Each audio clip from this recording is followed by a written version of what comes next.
Well, hello there, and welcome to the Trending Now podcast for a Friday, August the 25th, 2023. And I just did the math in my head. I'm somebody who always looks, maybe 1 or 2 days ahead. I'm not very good at looking a week ahead, but I've done the math, and 25 plus 7 is 32. There's not 32 days. So I know that this is the last show of August, and I don't know how that happened. Somehow the summer has now come and gone. We still get next weekend. We still get Labor Day, next weekend, but still something about it being the last show of August is hitting me right here in the feels, because this summer has flown by. It seems like it's either been raining or it's been too hot to do anything. And then, of course, we have the amount of wildfires we've had across the country have just been devastating. We're going to get to that. We're going to finish. We're going to start this show where we finished last week, that being the Kelowna wildfires. We'll get to that in just a second, but lots to get to as we recap the week that was on Trending Now, which you can catch every Monday to Friday on CHCH and at chch.com at 7 o'clock. And you catch the repeat again at 11:30 in case you miss it live. And again, that's available on chch.com and on our Trending Now YouTube page. Lots to get to this week. There was a GOP debate as the Republicans fight over who will represent them in the 2024 presidential election. But the front runner, that being Donald Trump, was nowhere to be found on debate night. He was talking to Tucker Carlson. We'll get into that in just a little bit. India made it to the moon, becoming just the 4th country to accomplish that feat. And what made it more unique is they went to the south side of the moon, and we'll talk about the significance of that coming up. The RCMP is investigating the Greenbelt, or are investigating whether to investigate the Greenbelt as the OPP to clear themselves of any conflict of interest or the appearance of conflict of interest, have handed off the parameters of the investigation. The Ontario government very forcefully pushing back, saying it's not an investigation. They're just trying to decide whether there should be an investigation. We'll get to that as well. And the mugshot scene around the world, it took literally seconds for this to go viral last night, in fact, as Donald Trump was arrested once again, this being the 4th time in the last 5 months. So lots of Trump talk. I know it's unavoidable. He is the biggest story. He does lead most trends, but we'll get to that all coming up on today's show. Laura Sebben going to be by to explain the Scooter Braun drama. Talk a little F1 racing as they're back from their summer recess. And as always, Kelly Botelho going to be by to help us recap the week as well. But let's get right into it, and let's start this week, as mentioned, where we finished last week, and that's Prime Minister Justin Trudeau in the Okanagan region in the BC Interior today to meet with firefighters, volunteers, and officials who are involved in the area's wildfire fight.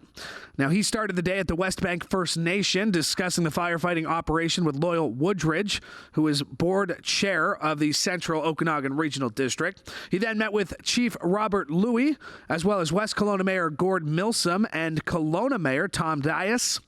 Now, almost 200 homes were lost or damaged around Lake Okanagan in the last week, and 2 major blazes are being held by firefighters, but the McDougall Creek fire threatening West Kelowna still remains out of control as of today.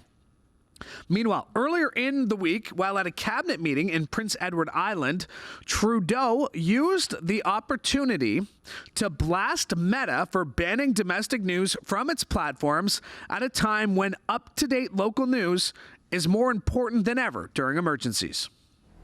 People have questions about whether they've lost their homes, about whether they need to evacuate, about how things are going, and that's where local news is so important.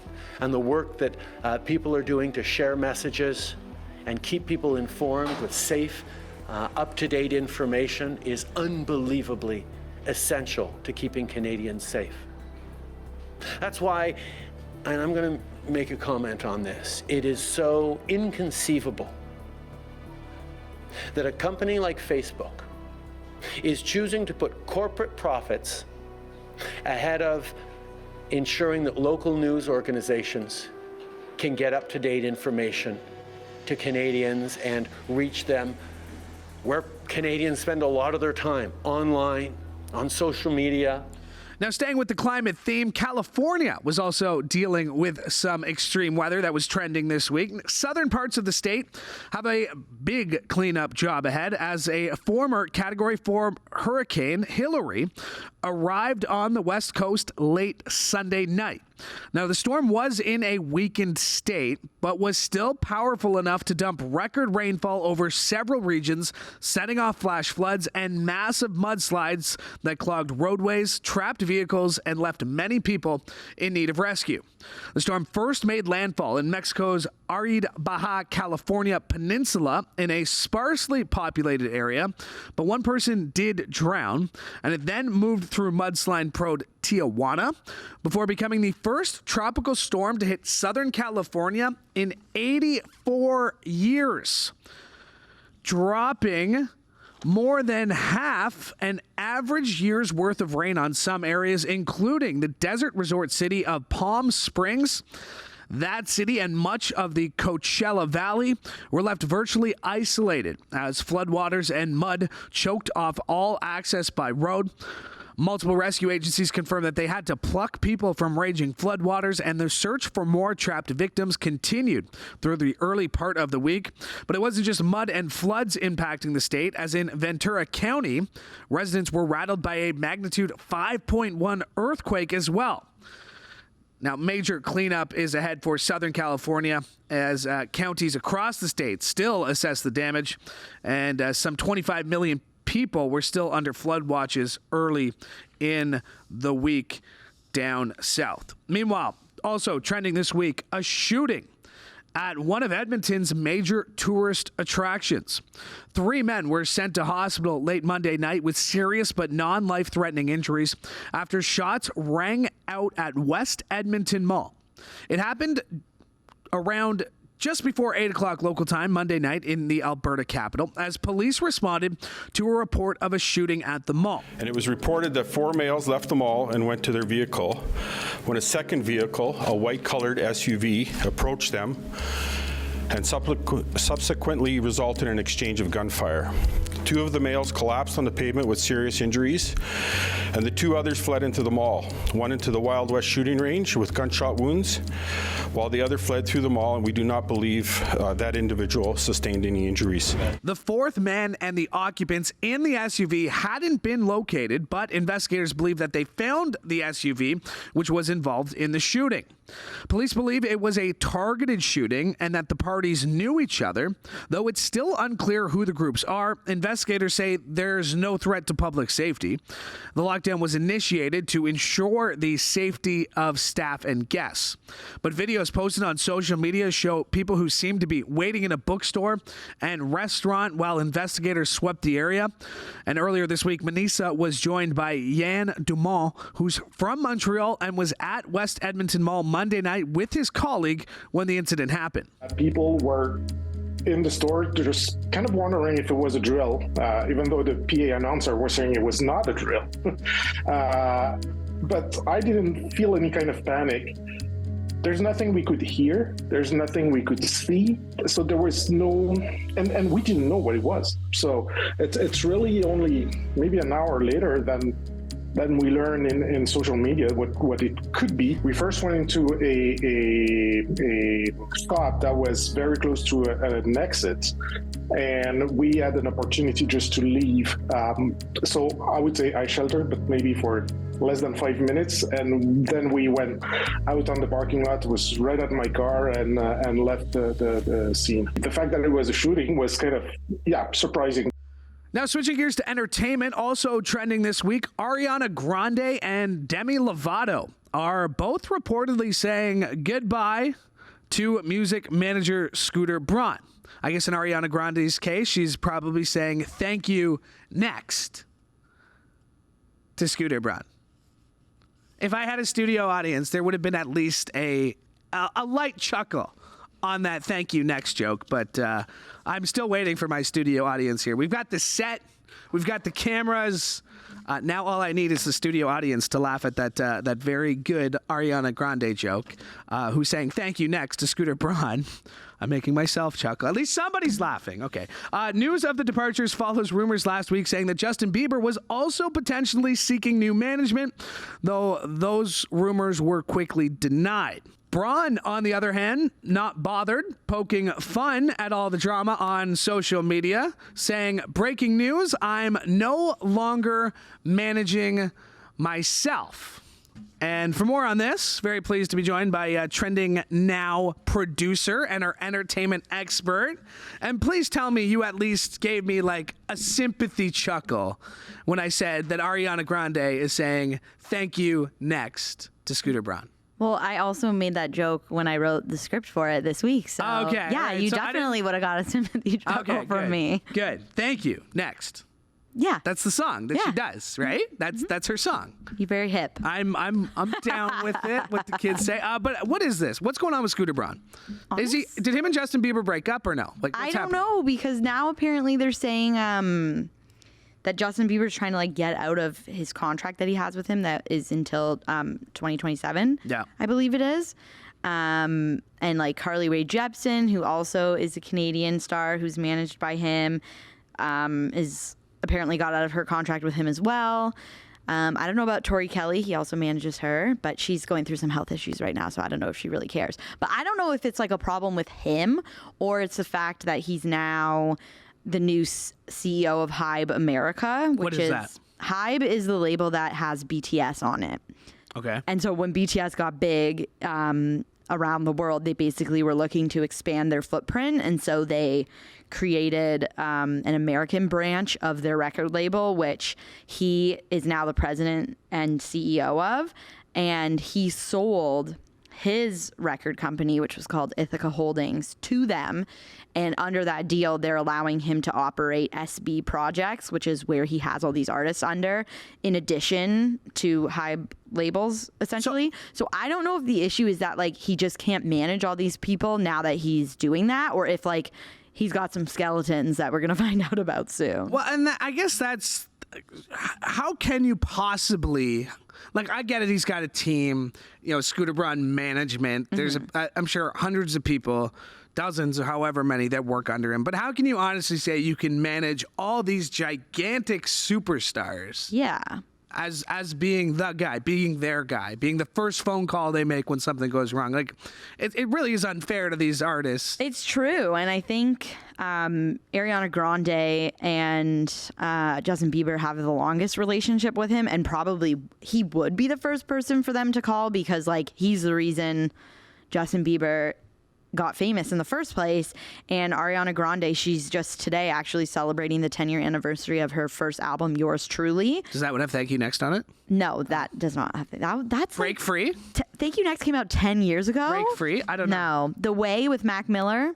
Oh, R.I.P. That's that one. R.I.P. Yeah, R.I.P. But anyway, so he signed her shortly before she came out with that album. So she was still like a fresh baby in the music industry. So her and Justin Bieber would probably have like the longest and like closest connection with him out of anybody else. But yeah, as they get to the levels that they get to of like global superstardom, I can't even like imagine what goes on and how many people are involved in that managing process. Scooter Braun known for two things. One, quote unquote, discovering Justin Bieber, signing him.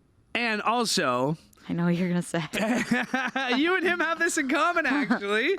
I wouldn't say he hates Taylor Swift. Okay, well, why wouldn't he hate? Why would he hate Taylor Swift? Because I'm sure she has made him millions of dollars. I don't think that's so. the only reason. That's the other reason. So why do Swifties hate him? Okay, so Explain this. she was with the record label. I don't know how I'm remembering all these things.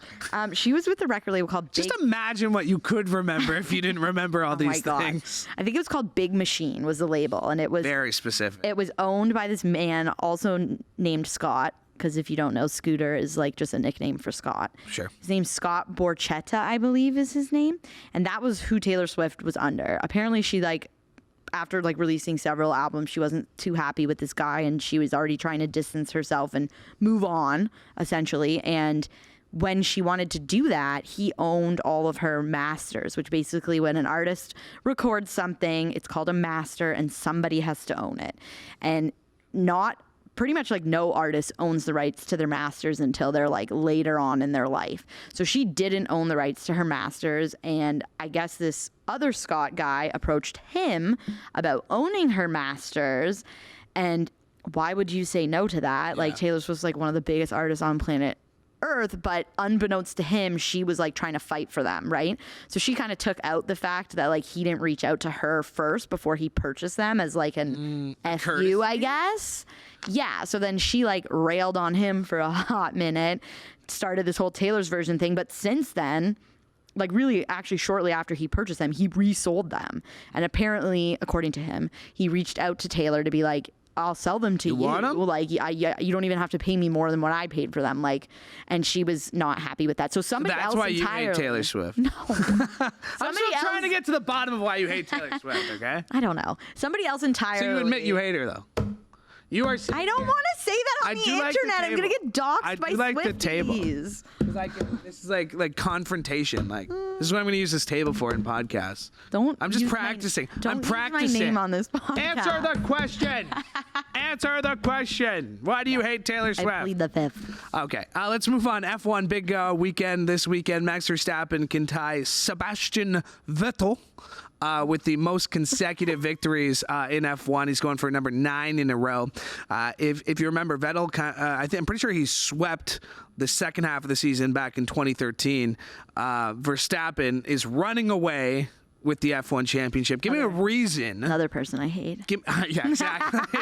You admit it. Give me a reason to watch F1 in the second half.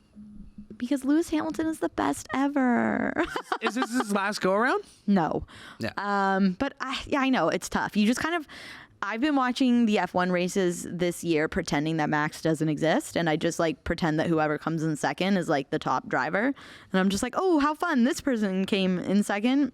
I don't you think just it kind works of have that to, way. like, unless you're a big fan of Max Verstappen, you just kind of at this point have to ignore that he's in first place all the time. Some tough news. Daniel Ricciardo is out, broke his hand. Devastating. And it like nothing crashed. I'm not sure what he was looking at. There was the McLaren car ahead of him that had already probably got distracted by that. I think the turn 3 there is known to be a tricky turn. Yeah. I don't know. I mean, again, I know you want to make sure the car is like really good and they're probably really excited to be back on the track after 3 weeks, but like, it's just practice. Like, why are we going off on practice?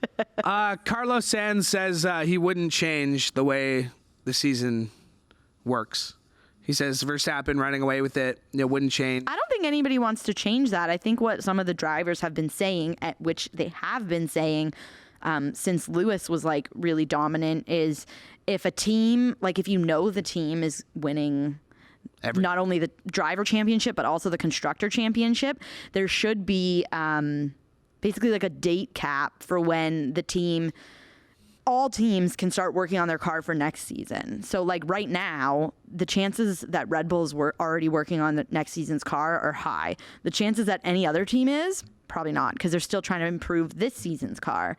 And this was something that Lewis Hamilton even called for when he was dominating. He was like, I get it. It sucks to watch the same person win over and over again. So if there was like, you can't start working on next year's car until this date, then it would kind of slightly level the playing field because you wouldn't get like a 3-month head start on all the other teams, essentially. So, yeah. You'll still be watching? Well, yeah. To see who finishes second. Yeah. It's kind of like the GOP debates. Watching to finish who comes second. Somebody's running away with it. We're going to get to the GOP debates in just a second. Laura Sebben's going to be, Kelly Botelho is going to be by. Laura Sebben, thank you for being on the show today. Really appreciate it. Thanks, Louie. All right, as we continue our look around the week that was, also trending this week, the RCMP says it has started to look into a potential investigation related to the Ontario government's removal of some areas from the protected Greenbelt lands for housing development. News of the potential police probe comes a day after the resignation of the housing minister, Steve Clark's chief of staff, who was at the center of a damning Ontario Auditor General's report into the government's decision to open up parts of the protected area. In an initial statement to the RCMP, they confirmed that they received a referral from the OPP to investigate irregularities in the disposition of the Greenbelt surrounding Toronto. Then, in a second statement from the Mounties later on, they said the RCMP division is beginning our evaluation of the available information as referred by the Ontario Provincial Police. After we have conducted a full assessment, we will determine whether to launch an investigation. Now, during his cabinet meetings, Prime Minister Justin Trudeau declined to comment on the possibility of an RCMP investigation. Back to the Auditor General's report into the government's decision, it found that Ryan Amato suggested all but one of the 15 sites that were ultimately removed from the Greenbelt last year after being given packages at an industry event by two key developers. This story, the Greenbelt, obviously not going away anytime soon. We're going to get to the GOP debate in just a second. Kelly Botelho is going to be by. But I did want to get to this in international trending news. The world held its breath on Wednesday watching an Indian spacecraft successfully land near the South Pole of the moon. The first time any country has gone to this region.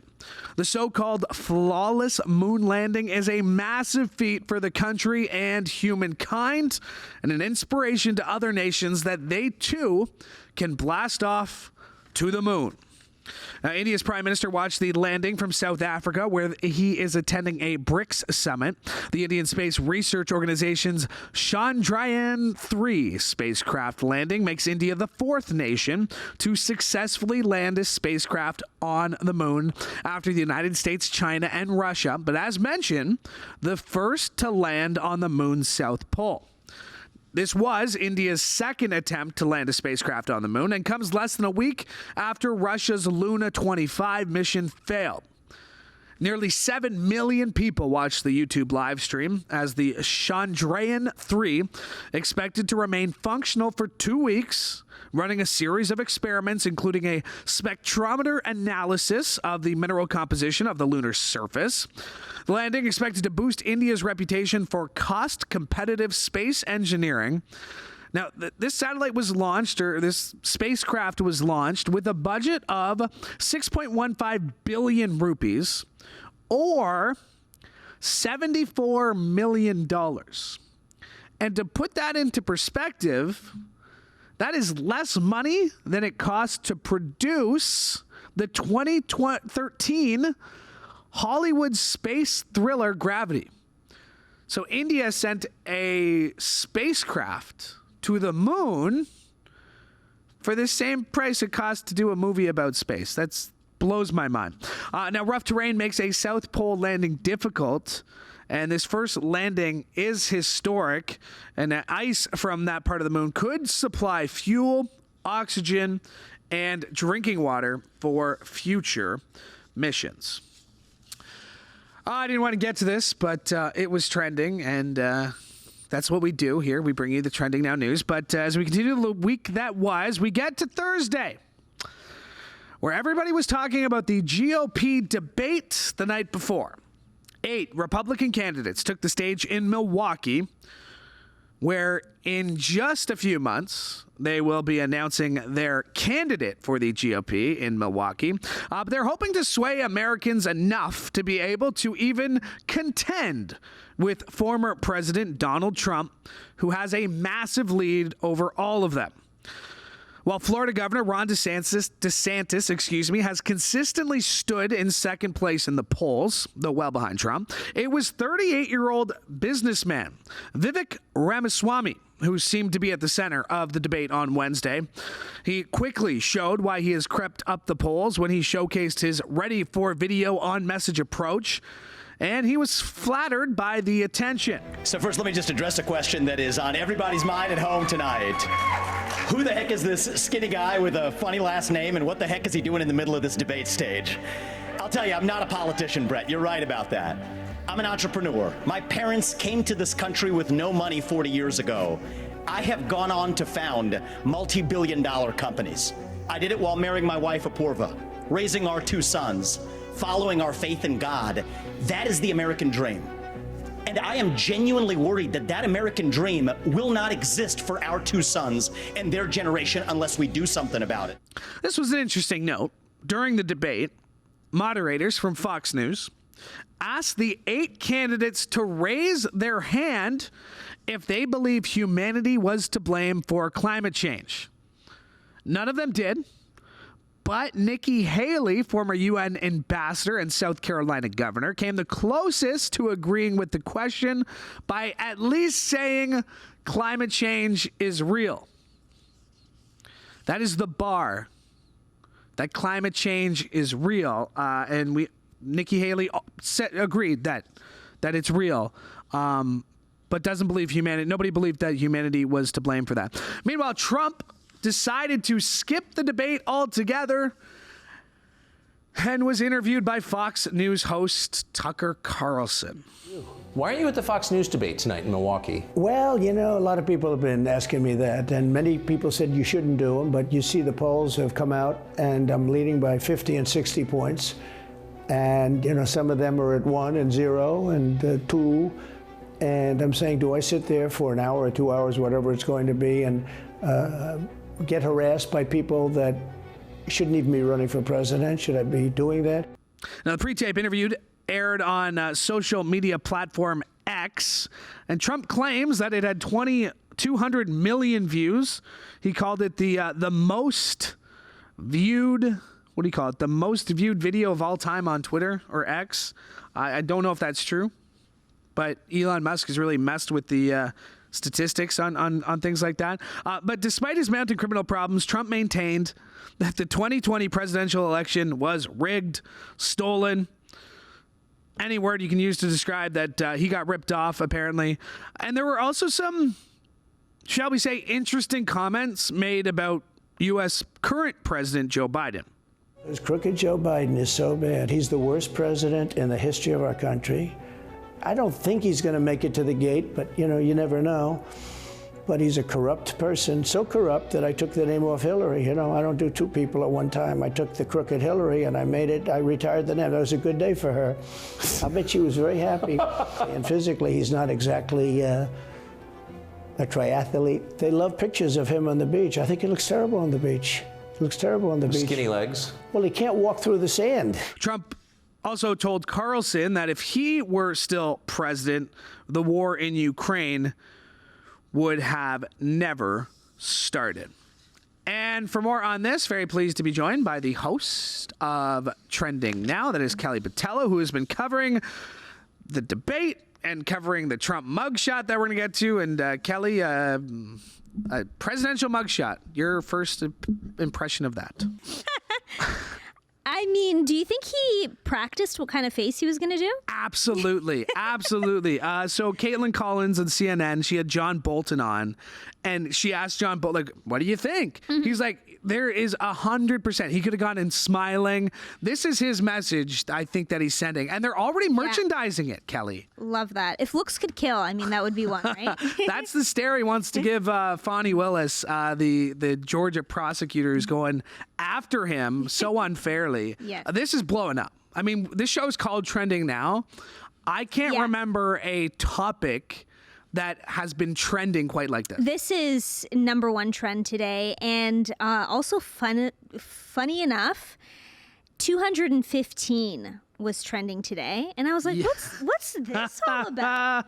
I clicked on it. Everyone's talking about his weight and height that was recorded on the jail records from yesterday. So we don't know who wrote his height and his weight. There's no way it wasn't him. But it's there, and it's 215.63, and immediately the internet's like, absolutely not, and started comparing him to people who are actually around that size. Like, for example, quarterback Patrick Mahomes, who is 6'2", 225 pounds, and quite obviously an athletic build. So, yeah, I thought that was really funny. I mean, it's just everybody... The internet had like a heyday today with it. It was, so I was on Twitter last night watching, I was on X.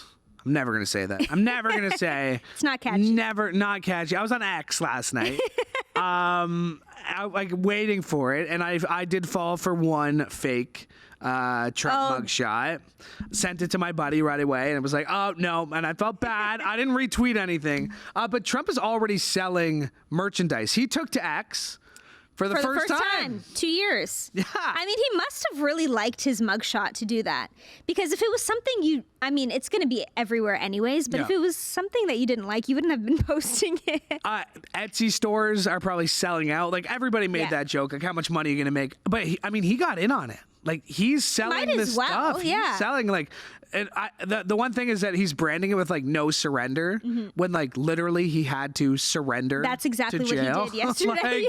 It's like, wait, if you're not surrendering, wouldn't you like not go down? Why did you surrender then? Yeah.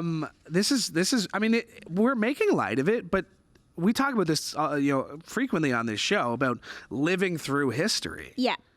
A former president has never had a mugshot like this. Has never been arrested once, let alone 4 times in the last 5 months. And you know what? A lot of people are saying like, oh, these trends of his mugshot, of his weight, of his height, this is all silly.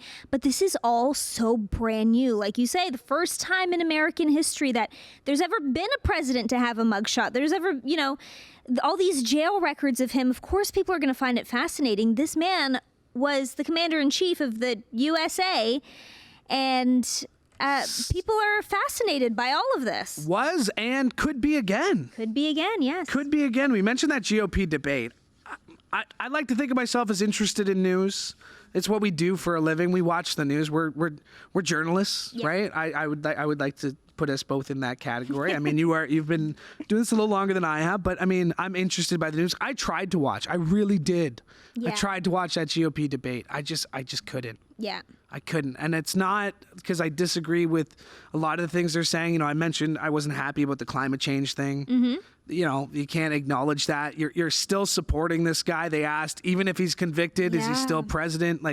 But the Trump support is there. I don't get it. I really do very much not behind him still. Get it. Yeah. And the support outside the courtyard or courtroom, and the threats that they're sending to the Fulton County grand jury and the DA. I'm genuinely curious what the next 18 months are going to look like. There's a little part of me that's terrified of what the next 18 months are going to look like. Do you think, why are you terrified? Just, because we saw what happened January 6th. Yeah. Like, January 6th is something that a lot of people on the Trump side want to move past, but it was a violent attempted coup, and it just seems like so much of that population is ready to not even move past it, but pretend it never happened. Right. But it was a direct result. And so many people are dismissing these charges before a court. They're dismissing them, and Trump's leading the way, dismissing it as a political hit job.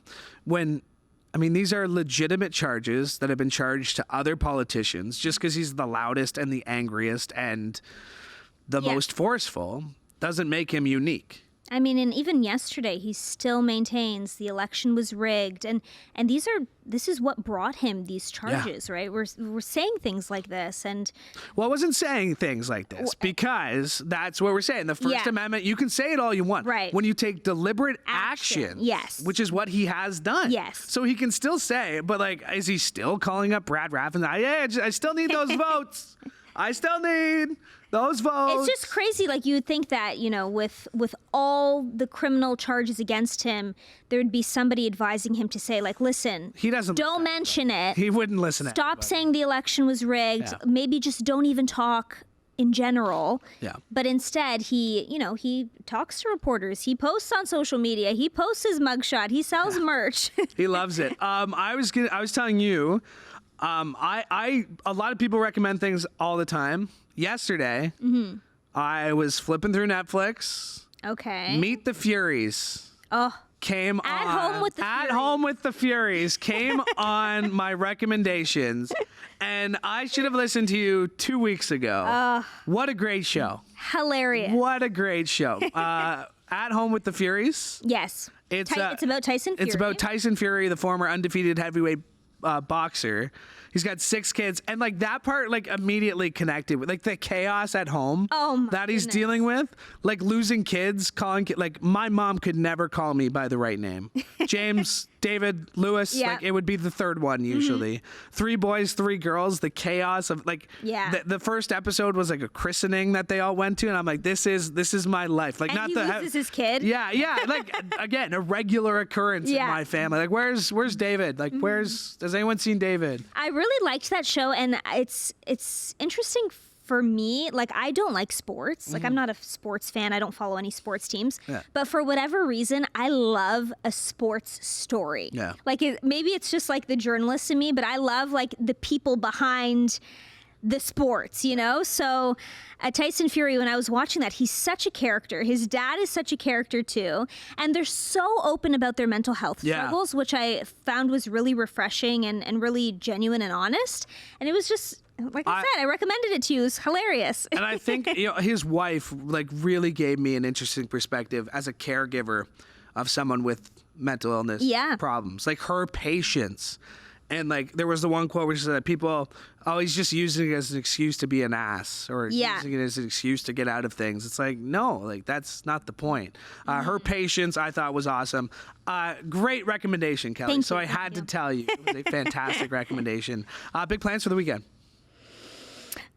Peach Festival. Oh, you're going to Winona. Yes. I was in Winona this week. I know. I did. Did you sample the peach pies? I sampled the peach cobbler. The peach wasn't ready. So Immaculate Heart of Mary is making cobbler. 50 United Church is making pie. And then, of course, there's the peach sundaes, too. But I did the drop zone. And a lot of people have commented on my high-pitched voice while I was doing the drop zone. Were you scared? I wasn't like scared. Like I kind of like joked halving, like, oh, it was like for the camera. But there was that one moment where you're not on the seat. I wouldn't recommend the drop zone for you though, Kelly. Absolutely not. Well, enjoy Peach Fest, and I appreciate you doing this as always. Thank you. All right, my thanks to Kelly Botelho. My thanks to Laura Sebben. My thanks to you as well. The Trending Now podcast is available every Friday wherever you get your favorite podcasts, and Trending Now is Monday to Friday, 7 o'clock on CHCH, and you catch the repeat at 11:30 as well. From all of us here at CHCH, I'm Louie Butko. Hope you have a great weekend. Take care.